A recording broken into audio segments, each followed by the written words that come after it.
Intro ni Tipsy kay Looney.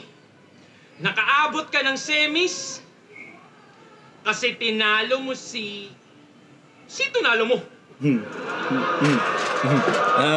Kasi Zaito no? Parang wala lang yun eh. Di ba? Frank. Tangi niyang nakalaban si Zaito gamit mga imbentong talata. Winter is coming, kanyang sabi at napili niyang panata.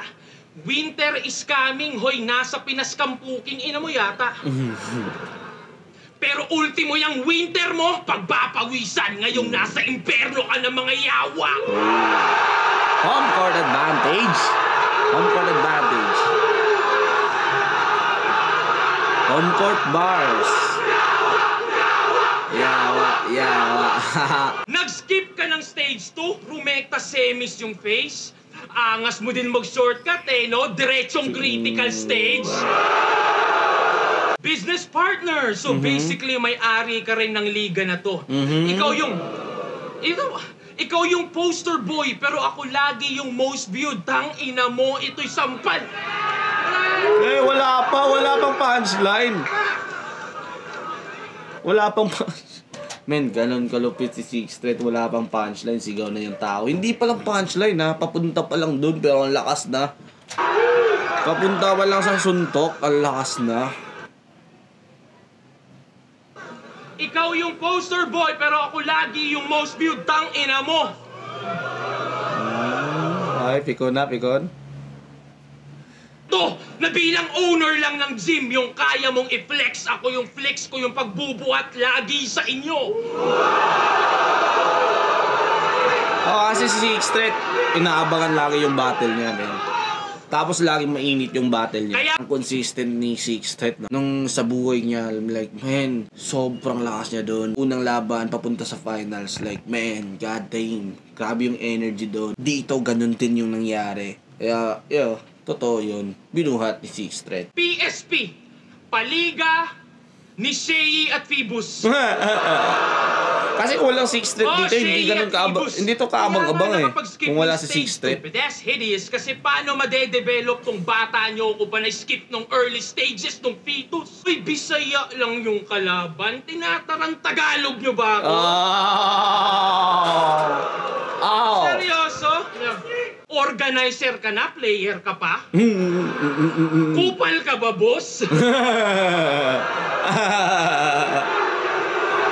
Saras kay Joel, Pulukoy.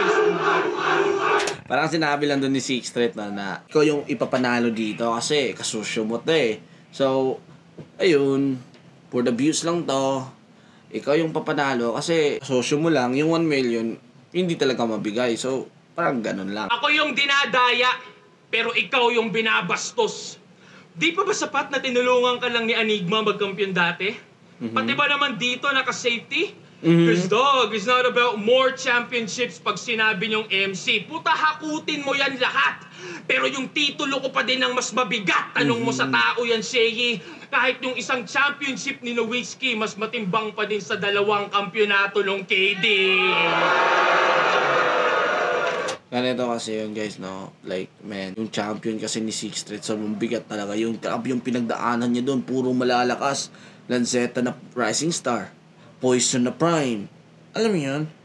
Apex na gutom. Like, man, grabe yung pinagdaanan ni Sixth Street doon. Kaya, aman yung masabi niya na mas malupit yung Nowitzki na championship compare doon sa KD na back-to-back. Totoo yun. Like, legit yun. Sobrang classic ng pagka-champion ni Sixth Street. Samantalang kasi, parang wala lang. Kaya di pwede ikumpara yung corona natin, isa kalambungan ng monopolyo. Nagkakatugma lang pagkat parehas tawag champs. Hindi pwede ikumpara yung corona natin, isa kalambungan ng monopolyo. Nagkakatugma lang pagkat parehas tawag champs, pero iba ng inuupo ang trono. Parang damo at bato, magkatugma naman ngunit legasiya ko'y natural, sadyang puro pagkatubo, habang legasiya mo'y nabuo dahil sa tulong ng mga taong nasa loob ng laboratorio. Marijuana drug. Tinuturi lang kasi... Ganda ng reference na yun, man. Hindi siya common na ginagamit. Ganun na way. Laging ginagamit yung marijuana, bato, drugs, pero ganun na way. Ngayon lang ako nakadinig ng gano'n, like, sobrang creative nun. Tinuturi lang kasi tayong probinsyano nitong mga gago. O sige, pasok sa aming bahay. At dahil tayo'y probinsyano at may dayo, sak may manok na makakatay. Ganun kasi dito sa amin, guys. Pag may dayo, Isang angulo, isang round. Di ba? Ito'y laban Ang daw problema, ng siya yung dalawang magaling katayin sumilit eh. ng maraming angle. Pero kita naman, litaw yung sinong mas creative pagdating sa ganyan. Patay sa isang angulo sa loob ng isang round lang. Bang! Op! Dang, mabigat yun, men. Ops! Mabigat. Ops! Iniisip niya na yung mga nakaredy niyang ribat. Siyempre! Totoo eh! Expected niya na yan. Basta yung delivery, pakiingatan. I-stutter mo ng konti para kunwari hindi mo God damn, man. Kahit yung pag-stutter na rebat ni Shehi, nagawa ng angle ni Sixth. Tapos ganun ka-creative na pagka-tira. Like, man, ang swabe nun, ang lupit nun, man. Sobrang simple na angle, pero malupit pagka-deliver. Malaking impact yun, man. Ang ganda ng i-ender. Yun yung gusto mong palabasin. Ba't hindi si Aklas ang iyong tanungin? Ba't ayaw akong harapin? Kahit ganun itsura nun, matalino yun, boy. Kahit ganun itsura nun, boy, matalino yun. Tangina, parang naging... Alakas ang impact talaga ng ender ni Sixth. Kasi panay stutter, tingnan niya. Alam niya hindi niya ako kaya banggain. At kung ikaw may utak ka din, kahit katiteng dapat nag-back out ka na rin! Alam niyo bang Crips daw si Tanga? Member siya ng geng-geng. Sa FB, pinagyayabang niya pa. Palubat na yung mga caption camera. sa Facebook daw kalimutan kung saan nagsimula. Sige nga, kung Crips ka talaga, sino nagtatag ng Crips? Wala? Si Stanley Tookie Williams at si Raymond Washington noong 1971? O tinatag to ni Raymond Washington mag-isa noong 1969 pa kasi sa Black Panther siya ay na-inspira? Alin sa dalawa? Wait. Kung Crips ka talaga, pali, hindi ka pala laking Davao. Sa LA ka lumaki at natira. Sa LA ka lumaki at natira. Yawa. Alam nyo ba, ang Crips ay naging kilala sa mga pagnanakaw, droga, karumal-dumal na krimen at iba pa. So, ibig sabihin yung mga ganyan ginawa mo pala. Di tangina ka. Di mo na nga dapat ginawa, pinagmamalaki mo pa! Pero kung hindi naman, di umayos ka. Baka sampal-sampaling kita. Tigil-tigilan mo kakagaya sa kultura ng Amerika. Tanga, hindi ka Crips porket asul yung tela ng panyong nabili mo sa bangketa na tig-60 ang isa!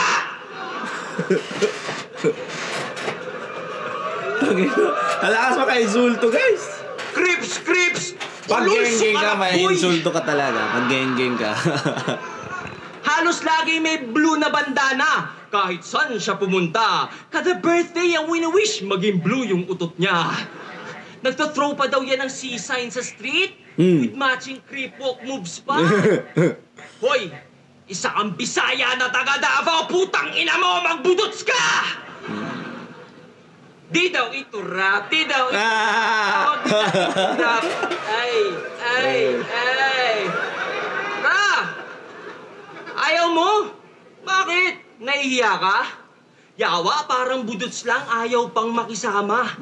Kultura ng iba, ginagaya, pero sa sarili, di mo maaya. Di putang ina, kung ganyan lang din, huwag mo tawagin sarili mong Bisaya! Ano? Bisaya ka lang pag convenient, pero pag hindi, kinakahiya mo ng todo. Kaya pala yung mga kanta niyan, either Tagalog at English lang. Tunog West pa yung tono. Wala ka palang pinagkaiba sa kandidato pagkampanya. Doon lang nagiging proud sa Bisaya niya na lolo. Ginagamit lang yung mga Bisaya kasi kailangan ng boto. At gumagamit po to ng N-word. Ang lupit dito na angle ni Shane, kaso medyo dragging siya, mahaba-haba. Hindi niya nasiksik ng maayos. Parang pinamukha dito ni Shehi kay Sixth Street na, maging Bisaya ka lang para for the fans lang. Pero yung ginagaya-gaya mo is yung western naman. Like, parang ganun.